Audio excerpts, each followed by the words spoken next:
30대에는 자리를 잡기 위해 달렸고 40대에는 가족을 위해 살았습니다. 주 6일 근무에 쉬는 날에도 빠짐없는 가족 나들이. 스마트폰도 없던 시절 하루 종일 몸으로 놀아주고 자식들을 위해 온 힘 다하며 살았습니다. 내 집 마련을 위해 일주일에 하루 쉬며 일했습니다. 회사가 1순위, 가족은 2순위, 꿈은 3순위가 되어 젊은 시절을 보내고 나니 답답하기만 합니다. 죽어라 노력하며 열심히 살았다 푸념들 하지만 무엇을 위해 이토록 열심히 살았다는 것인지, 지금껏 앞만 보고 달려온 인생 쉼없이 달리면 먼저 도착할 줄 알았는데, 먼저 도착하면 더 많이 쉴 수 있을 줄 알았는데, 여유가 생기면 하고 싶은 것을 할 수 있을 줄 알았는데, 아이는 좀 크니 피하기만 하고 제대로 된 취미 생활 하나 없습니다. 지난 시간에 아쉬움이 남으며 공허함이 찾아옵니다. 내가 살아온 건 과연 누구의 삶인지 궁금합니다. 50대 바다에서 홀로 남은 섬이 되었습니다. 50대 가장의 이 사연은 대부분의 50대가 느끼는 감정입니다. 누구나 50여 년을 살다 보면 뒤를 돌아보게 됩니다. 나이 50은 숨막히게 달려온 속도를 줄이고 인생 후반 목표와 자신에 대해 생각해야 할 시간입니다. 인생 전반에는 주어진 환경 때문에 제약이 있었을 수도 있지만 인생 후반전은 다릅니다. 잘해도 내 탓, 못해도 내 탓입니다. 요즘 50대의 얘기를 들어보면 공통점이 하나 있습니다. 별일 아닌 일에 버럭 화를 내게 되고 부쩍 무기력함과 눈물이 늘었다는 것입니다. 50대를 기점으로 우울증 환자가 늘어나고 있습니다. 은퇴를 앞둔 시점에 느끼는 불안함, 그리고 예전 같지 않은 건강, 줄어드는 대인관계가 50대들의 마음을 흔들리게 만듭니다. 50대를 목전에 두고 방황을 한 사람이 있습니다. 바로 다산정약용입니다. 다산은 30대에 형조판서라는 높은 자리까지 올랐습니다. 하지만 자신을 아끼던 정조가 승하한 다음 20년 가까이 귀양살이를 해야 했습니다. 가장 찬란했던 시절 바닥으로 곤두박질 친 것입니다. 흔들리는 자신을 다잡기 위해 다산이 한 일은 논어를 읽고 해석한 것이었습니다. 그렇게 그는 50살에 지천명의 경지에 이를 수 있었습니다. 다산이 인생에서 가장 힘든 시기에 흔들리는 50대에게 뭐라고 말해줄까요? 오늘은 인생 후반전을 앞두고 삶의 변곡점에서 흔들리는 중년, 그리고 노년을 다 잡아줄 지혜를 배워보는 시간을 가져보겠습니다.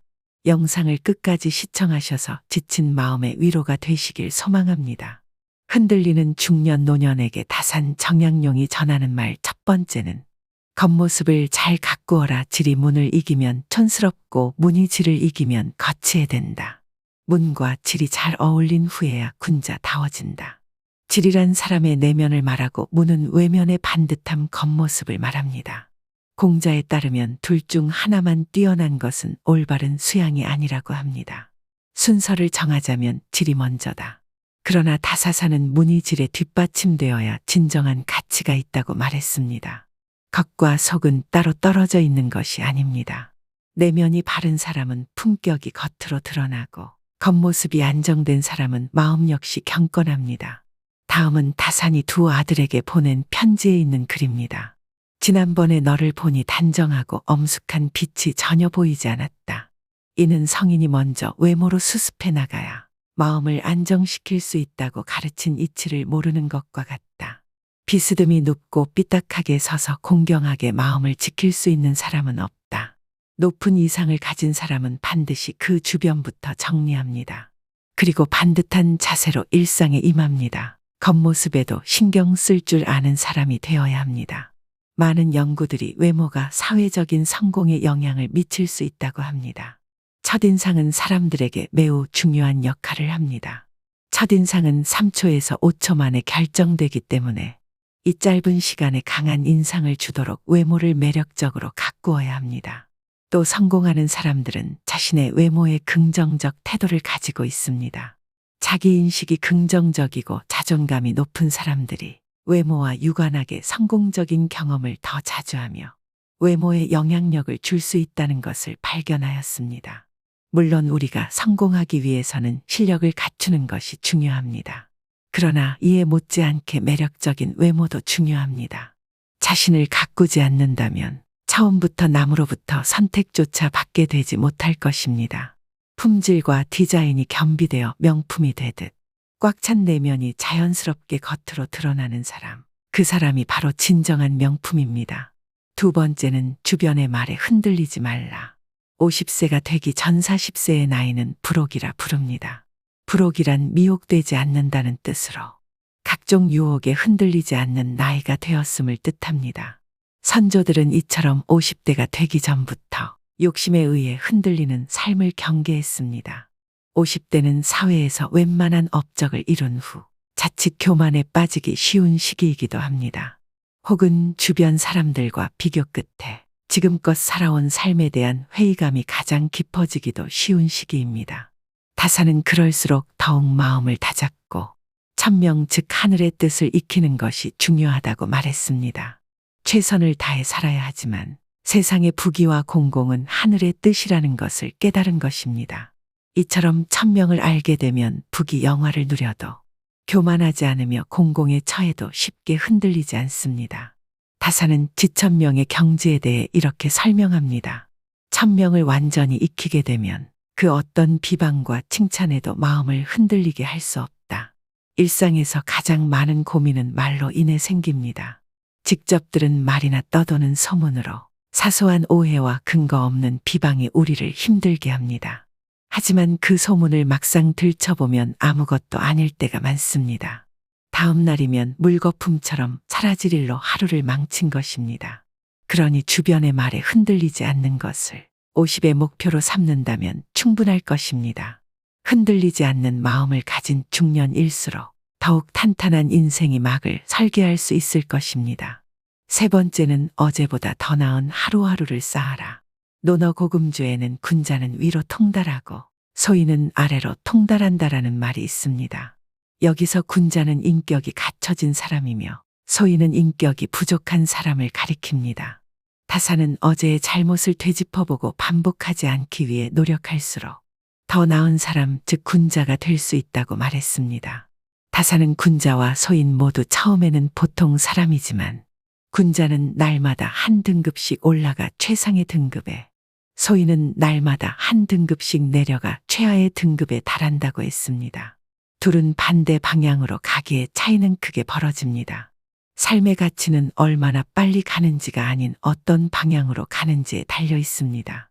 사람의 성품이란 하루아침에 이루어지는 것이 절대 아닙니다. 학문과 수양 역시 타고난 자질이 아니라 어제보다 나은 하루하루를 쌓는 것으로 완성됩니다. 다사는 인생의 전환점을 맞이할 때마다 논어의 길을 묻곤 했습니다. 흔들리는 50대에게 다사는 묻습니다. 삶을 바꿀 것인가 아니면 계속 지금처럼 살 것인가? 인생은 속도가 아니라 방향이 더 중요합니다. 지금까지 내가 아닌 누군가를 위해 살았다면 이제부터는 누군가가 아닌 나를 위해 살아야 합니다. 50대는 열매 맺기에 가장 좋은 시기입니다. 지난 50여 년의 삶을 성찰해보고 다시 한번 희망의 목표를 세워 인생 후반을 만들어 가야 할 때입니다. 이처럼 50대는 준비할 것보다 돌아볼 것이 많아지는 시기입니다. 과거를 돌아보며 더 나은 사람이 되기 위해 발전을 도모해야 더욱 성공한 노후 생활을 맞이할 수 있을 것입니다. 다음으로는 은퇴를 앞둔 50대가 준비해야 할 세 가지에 대해 말씀드리려고 합니다. 얼마 전 동창회에 참석한 50대 영석 씨. 그동안은 자녀 건강이 대화 주제였지만 최근에는 은퇴가 주요 화제가 되었습니다. 올해 대기업을 퇴사한 한 친구는 긴 여가 시간이 자유가 아니라 마치 징벌처럼 느껴졌다고 합니다. 차라리 일을 하는 게 낫지. 막상 쉬니까 뭘 해야 할지 모르겠더랍니다. 이를 핑계로 가족에게 소홀했던 한 선배는 퇴직 후 아내와 자주 다투었고 결국 이혼을 했다는 소식이 들려왔습니다. 영석 씨는 이런 이야기들을 들을 때마다 은퇴 이후 내 인생이 끝나는 게 아닐까, 자신이 쓸모없는 사람이 되는 건 아닐까 걱정됩니다.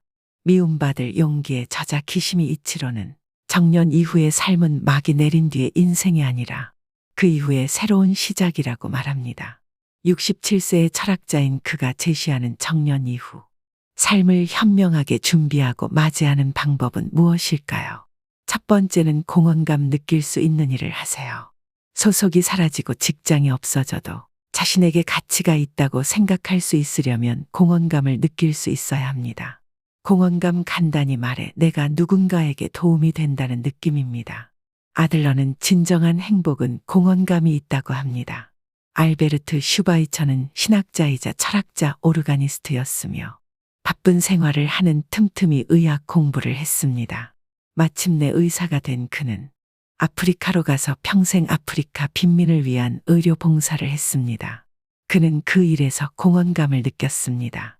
내가 하는 일이 아무 도움도 되지 않는다면 아무리 많은 보수를 받는다 해도 행복해질 수 없습니다. 정말 중요한 것은 내가 좋아하는 일을 하고 있는지, 그 일로 누군가에게 공헌할 수 있는지 여부입니다. 그에 따라 매일의 삶이 달라집니다. 두 번째는 배우자와 동등한 관계를 맺어야 합니다.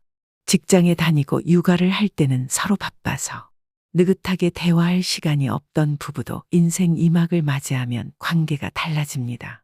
대부분의 남편은 직장에서처럼 상하 관계를 유지하려 하고, 아내는 그런 남편에게 질린 나머지 이혼을 고려합니다.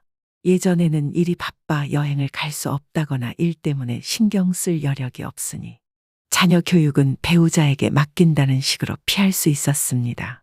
하지만 이젠 배우자나 자녀와의 관계를 피하기 위해 핑계를 댈 수도 없습니다. 집에서 짜증이 나도 도망갈 수 없지요. 퇴직으로 배우자와 마주하게 되면 그동안 미뤄뒀던 두 사람의 관계가 분명해집니다. 이는 두 사람의 관계를 위태롭게 할 수 있습니다. 오스트리아 심리학자이자 정신과 의사인 아들러는 진정한 인간관계를 맺으려면 상대를 동등한 존재로 바라봐야 한다고 말합니다. 언제나 배우자를 동등한 친구로 여겨야 합니다. 이제라도 자기 일은 스스로 챙기고 집안일도 해야 합니다. 인생의 새로운 국면에 접어든 후 성숙한 사랑의 관계 속에 살길 원한다면 배우자와의 관계를 다시 맺어야 합니다. 세 번째는 꼭 뭔가를 해야만 하는 건 아닙니다. 은퇴 후에는 또 다른 삶의 보람을 찾거나 뭔가를 하지 않으면 안 된다고 생각해서 초조해하는 사람이 있습니다. 취미를 찾아야 한다고 생각해서 마치 일을 하듯 취미에 몰두하는 사람도 있습니다. 그들은 전문가만큼 잘해야 한다고 생각하기도 합니다.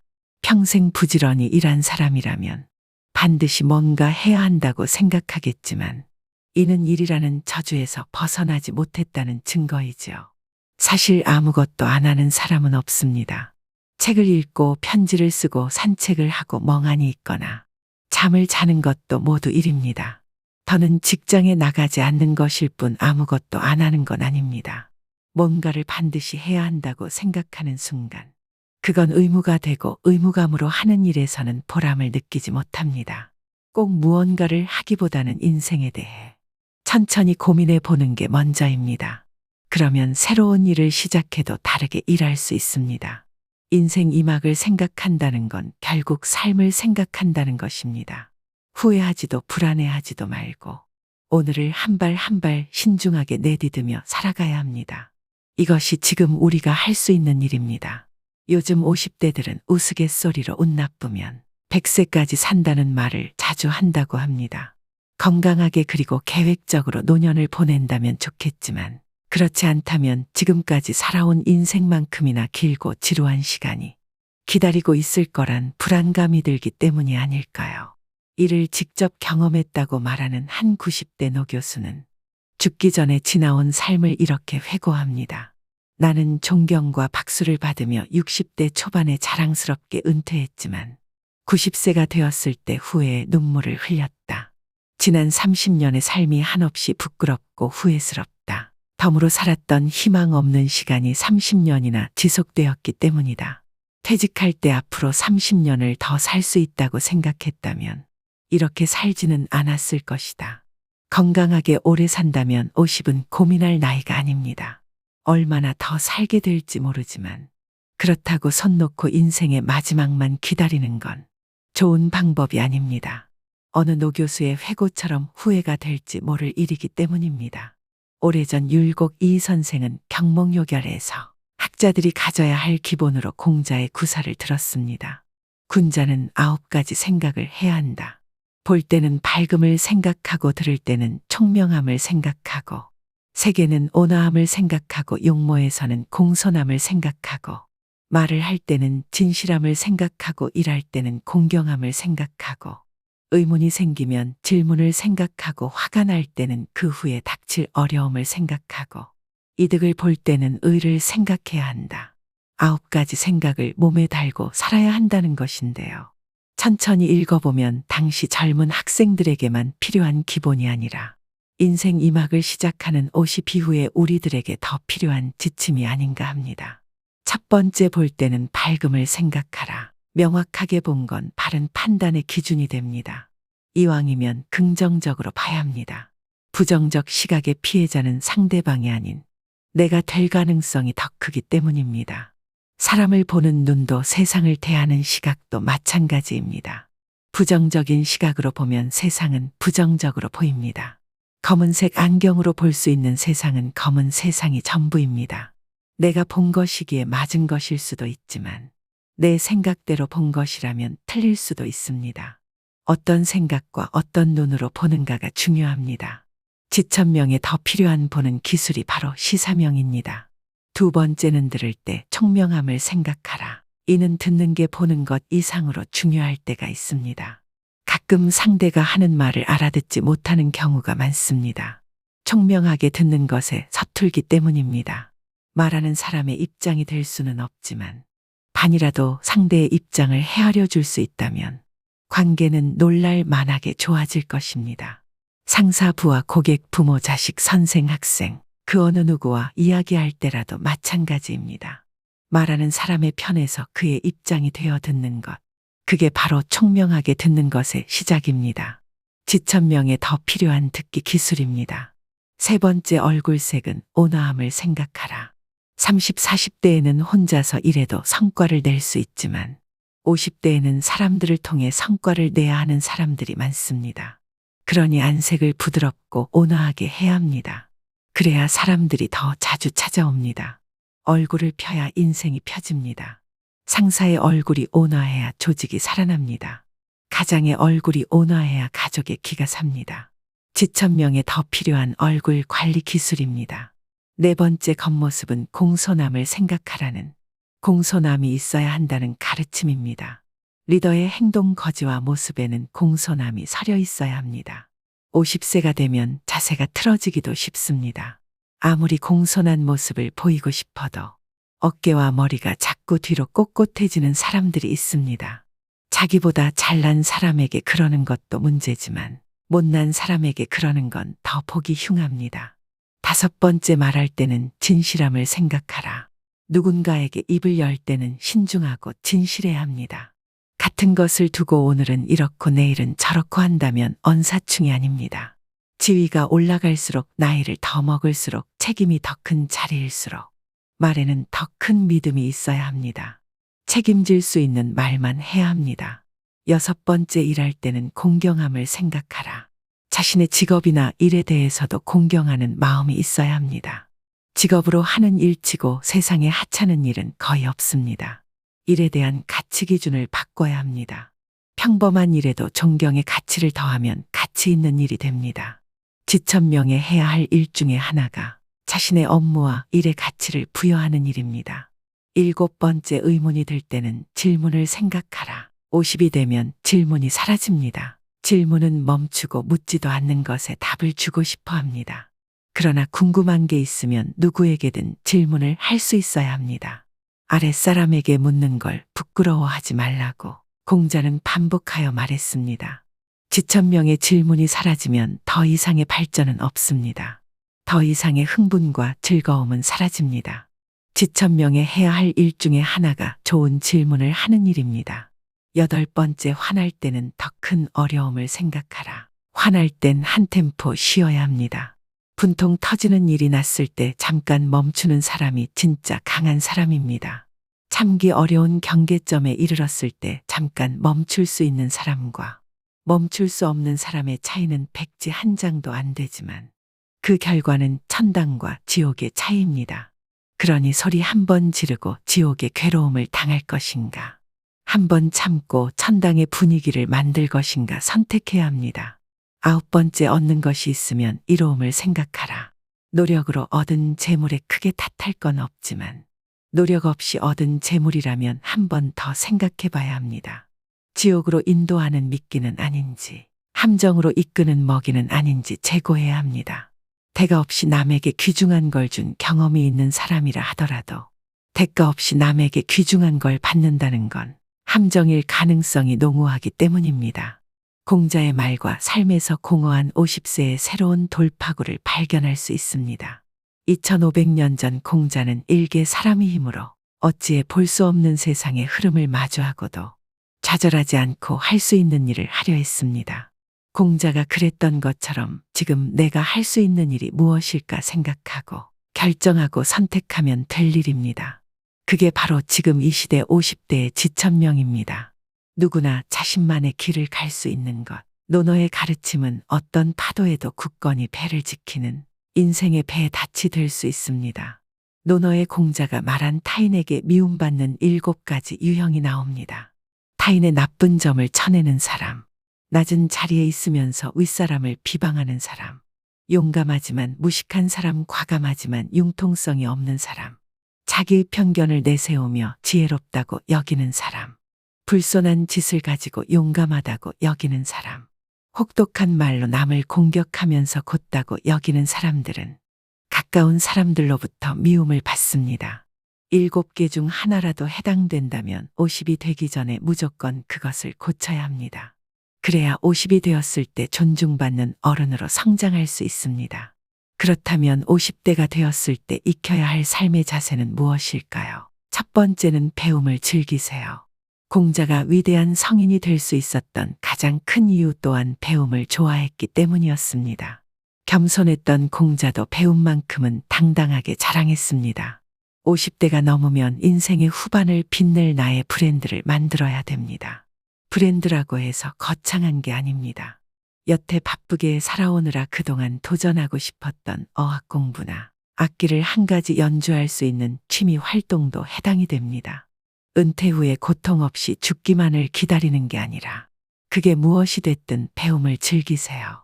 스스로에게 미움받는 경우는 50이 되어도 나이를 먹어도 특별한 퍼스널 브랜드나 강점 없는 자신을 바라볼 수밖에 없는 경우라고 생각합니다. 나이 50의 조직을 벗어나면 혼자 할 수 있는 일이 거의 없다는 걸 깨닫게 됩니다. 젊은 세대에게는 일도 아닌 일이 큰일로 느껴집니다.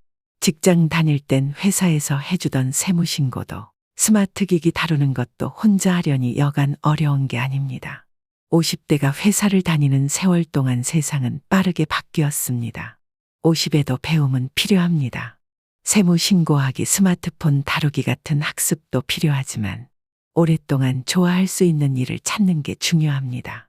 여행을 오래 하면 여행 전문가가 되고 감자를 오래 키우면 감자 전문가가 됩니다. 그렇게 인생 후반을 빛낼 나의 브랜드를 만들어야 됩니다. 자신의 강점을 만들지 못했다는 것을 시간이 없어서라는 핑계라고 말할 수는 있어도 그 말을 한다고 한들 없던 강점이 생기는 것은 아니니깐요. 사랑에서 가장 큰 사랑은 자신을 사랑하는 것이 제일 먼저라고 합니다. 나 자신을 사랑해야 남을 사랑할 수 있습니다. 그러니 나를 미워하지 않기 위해 스스로의 강점을 만들어가는 것이 중요합니다. 두 번째는 여지아 정신을 키우세요. 공자는 논어의 일관성 있게 여지아 정신을 강조했습니다. 여지아는 어떻게 하지 하고 궁리하는 것입니다. 스스로 궁리하지 않는 사람은 아무리 좋은 직장에 다녀도 성과를 얻기 어렵습니다. 조직이 클수록 묻어갈 수는 있지만 인생 후반전은 상황이 다릅니다. 나이 50이 넘어서니 스스로 궁리하지 않으면 나만 모르고 있고 태물이 되어갑니다. 반면 어디서든 탁월하게 성과를 내는 사람들은 궁리를 거듭합니다. 어떤 사람이 어느 날 갑자기 세상에 나타난 것처럼 보여도 5년, 10년 전부터 예리하게 칼을 갈면서 준비해 왔을 것입니다. 여지아 정신이 있는 사람들은 포기하지 않습니다. 타인을 원망하지도 핑계대지 않습니다. 결국 스스로 풀어야 할 문제라는 것을 알기 때문입니다. 조직에 있을 때는 묻어갈 수 있었지만 인생 후반전은 상황이 다릅니다. 스스로 궁리하지 않으면 단 한 발자국도 나아가지 못합니다. 세 번째는 외적인 모습에도 신경 쓰세요. 타산과 마찬가지로 공자도 외면을 가꾸라고 강조하고 있습니다. 외적인 모습에도 신경 써야 합니다. 공자는 리더의 모습을 이렇게 설명합니다. 내면의 바탕이 외면의 꾸밈을 이기면 촌스럽고 외면의 꾸밈이 내면의 바탕을 이기면 번지레하다. 사람은 외면보다 내면이 중요하지만 내면의 아름다움에 적절한 외면을 갖춘다면 이것이 존경받는 어른의 모습입니다. 그래서 겉모습에 항상 신경을 써야 합니다. 나이 50 아직 우리에겐 긴 인생이 남았습니다. 우리가 만약 30의 인생의 뜻을 세웠다면 20년이 지난 50의 자신은 분명 덜 흔들리고 있을 것입니다. 그러나 너무 조급해 할 필요는 없습니다. 주어진 책임감과 역할의 세월이 흘렀으니 흔들리는 50을 마주하는 것은 어쩌면 당연한 일인지도 모릅니다. 20의 미숙함, 30의 치열함, 40의 흔들림이 줄어든 50세 지금이야말로 일관성이 있게 일을 하기에 좋은 나이입니다. 마음이 간절하면 못할 것이 없습니다. 그러니 핑계를 멈추고 생각해야 합니다. 지금 바쁘다는 핑계로 50을 넘기면 무엇을 하든 후회하는 60이 됩니다. 나이 50이 넘으면 자기 자신만 생각해도 욕먹지 않을 나이입니다. 지금까지 나 아닌 누군가를 위해 살았다면 이제부터는 누군가가 아닌 나를 위해 좋아하는 일을 찾아 재밌게 살아야 합니다. 50세 이후를 준비하는 지혜야말로 자신의 인생을 사랑하는 사람의 일입니다. 오늘도 지혜의 길과 함께 해주셔서 감사드립니다. 황금빛으로 무르익어가는 여러분의 지혜로운 인생을 언제나 응원합니다.